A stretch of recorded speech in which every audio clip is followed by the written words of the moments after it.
È il primo talk show dedicato interamente all'agricoltura. Una prima serata di Antena 3 per dibattere su un settore, quello primario, che per volumi e fatturato è con il turismo uno dei volani economici del Veneto. E i numeri parlano chiaro: 2025 più 7,1% con un saldo di 8,8 miliardi di euro. Un settore fatto però di luci, come il Prosecco, sempre più richiesto, e di ombre, come testimoniano le notizie che arrivano dall'ultimo zuccherificio veneto di Ponte Longo, che dopo 116 anni di attività in questo 2026 sospenderà la produzione. Un segnale chiaro dell'inevitabile futura cancellazione della filiera della barbabietola, un tempo estesa e produttiva con ben 17 stabilimenti attivi in tutta la regione.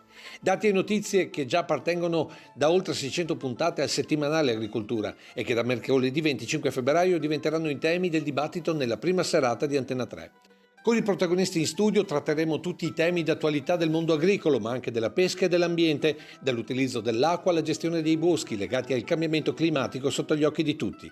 Una prima serata perché gli agricoltori hanno capito che il loro lavoro va comunicato di più e meglio, e anche per dare maggiore consapevolezza ai cittadini, consumatori, nelle scelte a tavola o tra gli scaffali dei supermercati. Ecco perché, pur essendo un talk show tematico, interessa a tutti. Agricoltura di sera, dal 25 febbraio dalle 21 su Antena 3, perché del resto e ogni giorno tutti dobbiamo mangiare.